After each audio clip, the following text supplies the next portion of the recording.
It was a Tuesday morning. Crisp autumn air swept through my suburban town of Wilshire, carrying the remnants of spent leaves, the remnants of spent dreams. I remember the sunlight, bright, golden, laughing in its innocence. I remember the coffee, strong, dark, a morning ritual that jolted me back to reality. But what I remember most was the knock on the door. 3 short raps that echoed in the nearly silent house, a prelude to an unimaginable disaster.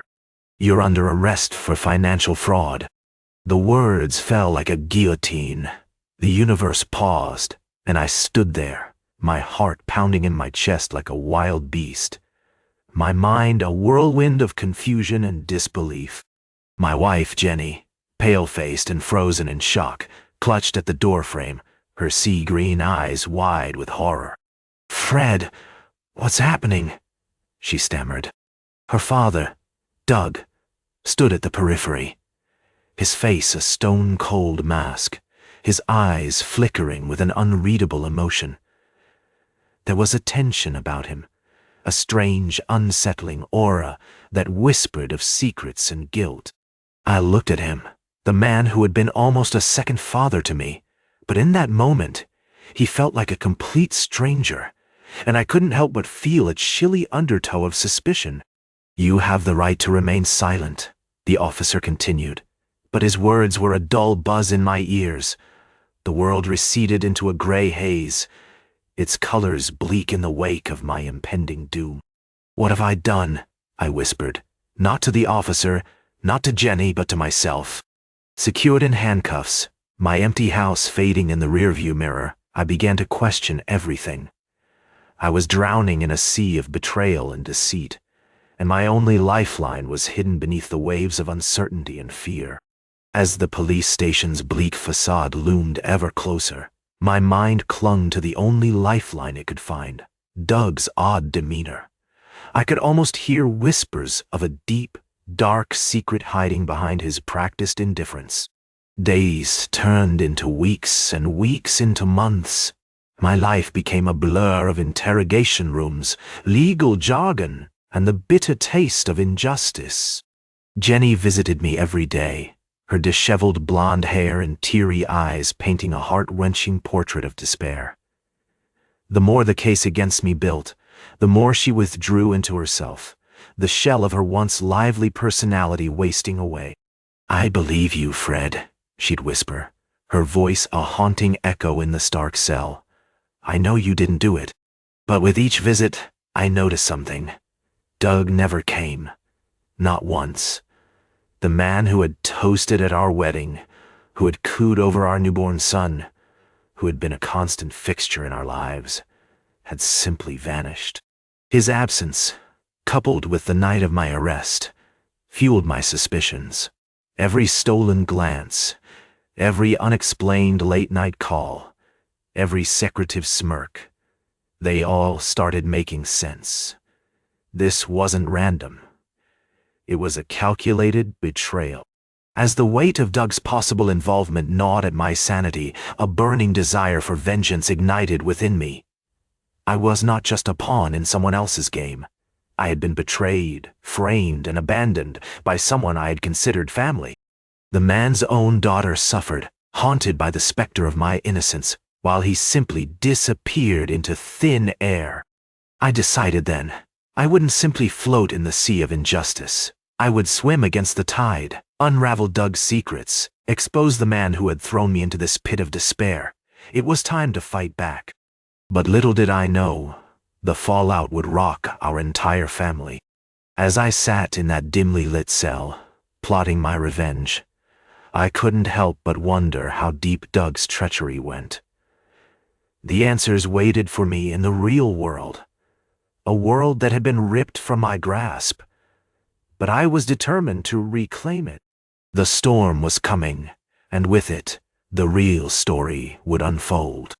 Having grown up in a small town in Minnesota, I was no stranger to close-knit families and the intricacies that accompanied such relationships. But nothing could have prepared me for the enigmatic puzzle that was my father-in-law, Jack Forrester. From the moment I set foot in the large, grand Forrester mansion, the home that Jack had built from an empire of successful yet suspicious businesses, I was thrust into an intoxicating whirlwind of wealth, power, and a darker side that I slowly began to realize existed. Jack was a charismatic man, a self-made millionaire who had clawed his way up from nothing, or so the stories went. He was revered in our town by everyone except for one person, me. Being raised in an ordinary, law-abiding family, I began to notice things about Jack that didn't sit right. I saw through his polished exterior to the shady dealings that ran beneath our feet. My suspicions began when I started working for Forrester Enterprises, the flagship company in Jack's empire. The skewed balance sheets, mysterious money transfers, and hushed phone conversations late into the night, all signs pointed towards a profound darkness that lay at the heart of Jack's success. Despite the rising fear and unease, I kept my concerns to myself, unwilling to bring this burden onto my wife, Caroline. The quintessential daddy's girl, Caroline idolized Jack.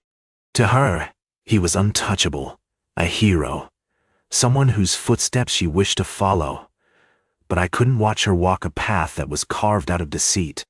Throughout this tumultuous time, I became a silent observer, quietly accumulating evidence, trying to understand Jack's intricate web of deceit. But as the days turned into weeks, and then months, the situation took a sinister turn. In an unexpected turn of events, I found myself in the crosshairs of a grand embezzlement investigation. Evidence was planted, books were cooked, and before I even had a chance to defend myself, the court labeled me a criminal, and Jack stood in the audience, a smirk barely concealed on his face. I knew then that Jack had played me, had set me up to take the fall for his crimes, and it crushed me. My reputation was in tatters, my relationship with Caroline strained, and the word criminal echoed through my mind incessantly. But this blow didn't cripple me. It ignited a burning desire for justice, to expose Jack and his deceit. The embezzlement accusation became a catalyst for my determination. I was going to fight back. I delved deeper into Jack's enigmatic existence, sifting through years of business dealings, shell companies, and discreet transactions. The deeper I dived, the darker his sins became. His entire empire was built on a foundation of fraud, corruption, and manipulation. Late nights turned into early mornings, days blurred into months. But my resolve didn't falter. A part of me felt like I was betraying Caroline, my wife, the woman I had promised to share my life with. But I knew this was something I had to do, not just for me, but for her as well. She deserved to know the truth about her father, and I was going to be the one to finally reveal it. As I pieced together the jigsaw of Jack's deceit, I could feel a storm brewing. My relationship with Caroline was hanging by a thread, our trust strained, but I couldn't turn back. I had to confront Jack, expose his crimes, and bring an end to his reign of manipulation. As I stared at the mountain of incriminating evidence I had gathered, I took a deep breath, ready for the impending fallout that would undoubtedly rock our entire family. The mere thought of the emotional torment that awaited us was daunting. But no matter how hard this battle would be, I knew that I had to fight it, for justice, for my reputation, and most importantly, for Caroline. Little did I know then just how much this journey would cost us both. The weeks that followed were grueling. Nothing in life prepared me for the trial by fire of becoming part-time detective and full-time pariah. I spent countless hours digging, connecting dots, piecing together the chaotic jigsaw puzzle that was my father-in-law Joe's secret life. My once cordial relationship with my family had turned icy. Christmas dinners and summer barbecues were suddenly replaced with unsaid words and sideways glances. My wife, Samantha, still stood by my side, but the strain was evident in her pale face and in the haunted look in her eyes. "I can't believe what you're accusing Dad of," my brother-in-law Matt sneered one evening, pushing away from the family dinner table with a disgusted look. Sandra, his wife, shot me a silent, pleading look. The children were upstairs, thankfully oblivious to the tension thickening the air downstairs. "I'm not accusing him, Matt. I'm just trying to find the truth," I replied, clenching my jaw to stop it from trembling. The disbelief, the anger, and the fear of what I might uncover had turned my nights sleepless. The worst part was the loneliness, the isolation, the feeling of being alone in a room full of people who once loved and respected you. My wife's support was my only lifeline in that bitter sea of uncertainty and suspicion. The following weeks meant combing through Joe's financial records, his emails, following up on his dodgy business transactions. The more I unraveled, the darker the narrative became. My father-in-law was a criminal. There was no doubt about it. The evidence was all there, neatly documented in a ledger hidden in his office, as clear as his thumbprint found in one of the crime scenes. But there was more that I discovered. The secret weapon he had used to keep his tracks clean, a set of keys and a detailed floor plan of my house. That's when it hit me. He had been visiting our home when we were away, planting evidence against me, making me look like his accomplice. The revelation was a punch to my gut. I stared at the ledger and the damning evidence, my mind churning with the consequences of my discoveries. It was 3 a.m, and the house was eerily quiet. In the solitude of the night, I felt the weight of betrayal curdling in my stomach. My thoughts drifted to Samantha, to the pain that these revelations would cause her, the woman who loved her father unconditionally and believed in me against all odds. I dreaded to think how she would react, but I needed to tell her. I couldn't let Joe continue to tarnish our lives with his sins. The final blow came when I found the gun. I could hardly breathe as I pulled out a Glock 19 from a small, hidden safe in Joe's study. It was the same gun type that was used in several of the crimes I had been framed for. The world blurred around me as I clutched the cold metal, the proof of my father-in-law's criminal life. It took all my remaining strength to walk up the stairs and confront Samantha. Her face drained of color as I poured out the truth, the evidence etched in cold, hard facts. Our marriage was challenged to its core that night. The innocent world we once knew was crumbling around us, but we faced the storm together. My conflict was far from over. Unmasking Joe meant confronting him, bringing him to justice. And yet, I knew the journey wouldn't end there. The fallout of this revelation had the potential to rock our family to its very foundations. But it was a journey that I was ready to undertake. I had no choice. I had to clear my name. I had to stop Joe. The fight had just begun. My heart pounded in my chest as I sat across from my father-in-law, Bill. The man I had once respected was now the embodiment of betrayal.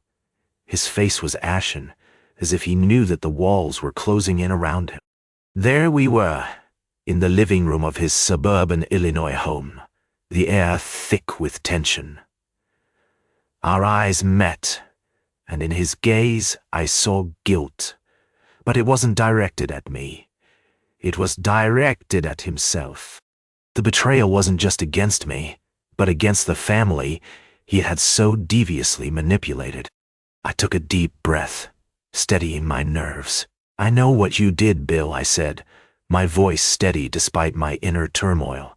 "I know everything." Bill's eyes widened. For a moment he looked like a cornered animal, desperate and unsure of where to turn. What are you talking about?" he stammered. But his usually confident voice wavered. "I'm talking about the bank accounts, the offshore funds, the hidden assets," I said, laying the evidence out before him. "The embezzlement." He stiffened, his eyes darting around the room. He was looking for an escape, but there was nowhere to go. "I didn't do anything," he said, his voice tremulous. But I was done with his lies. "Enough, Bill. You framed me for your crimes. You set up those accounts in my name. You made it look like I was the one embezzling funds." Bill looked shocked. He opened his mouth to deny it, but I didn't let him. "I have the proof," I said, pulling out the papers I had discovered. Bank statements, transaction records, damning documents connecting the money to him. But the worst part The most damning piece of evidence was a recording I had obtained. I had a private investigator look into everything. He found this, I continued, pulling out my phone and pressing play. It was a recording of a call between Bill and his co-conspirator back in Wall Street. The words will put everything in his name. They'll never suspect a thing, echoed in the room. The unmistakable voice of my father-in-law. Bill listened in silence, his face growing pale.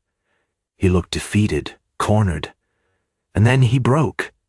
His shoulders slumped, and he buried his face in his hands. I didn't mean for it to happen like this, he said in a low voice, almost a whisper. I watched as he confessed. He spoke about his desperation, about how his business was failing. He was sinking, and he saw an opportunity to use me as a scapegoat. He admitted to every single thing he did, from framing me to his elaborate cover-up. The dramatic confession was indeed the climax of this whole ordeal. What shocked me most was not the lengths he was willing to go to save his skin, but the profound remorse he now showed. He wasn't the cold, calculating criminal I had come to see him as. He was a man who had made grave mistakes and was ready to face the consequences. I'm so sorry. I never wanted you to get hurt, he choked out, tears streaming down his face. It was a heartbreaking sight. A man destroyed by his actions, remorseful for what he had done to his family. It didn't excuse his actions, not by a long shot, but seeing his genuine regret added an unexpected layer of complexity to the man who I thought was a cold-hearted monster. My anger dissipated, replaced by a deep-seated sorrow. What a tragic mess this had all turned into. The fallout was inevitable. It was bound to rock our entire family. But for now, the truth was revealed. The dark chapter drew to a close. But the emotional wounds, those would take a long time to heal. As the facts unfurled, the entire courtroom seemed to hold its breath. I had been vindicated, as the truth finally seeped into the light. The evidence was as clear as daylight. My father-in-law, Jack, was the real criminal. The charges were grave: fraud, embezzlement, and worse, framing his own son-in-law. Each revelation was like a punch to the gut for everyone in the room, a corrosion of the protective armor we'd all built around us. I watched the fallout through slightly blurred vision as the shock began to ebb away. The betrayal was immense, a wound that would never fully heal. My wife, Emily, sat stone-faced, her eyes vacant. My mother-in-law's face was as pale as ghosts, her eyes lifeless. My brother-in-law, Nathan, was just a kid, but he seemed to age before my eyes. I thought about how my life had been torn apart by these accusations, about the lost friends and broken relationships, about the countless sleepless nights. I felt a bitter knot in my stomach that was part relief and part unadulterated anger. As I watched Jack being taken away in handcuffs, an unexpected sense of pity crept into my being. I had expected satisfaction, but instead, all I felt was sadness. The man who had welcomed me into his family, the man who I had considered a second father, was a criminal, a con man, a poison that had almost ruined my life. But there was also something else, a grimace of pain that drew me in, a reluctance in his eyes that spoke of a different story. The surprising twist came when later that night I found a letter in my mailbox. Jack had sent it. He confessed to everything, from the crimes to putting me up as the sacrificial lamb.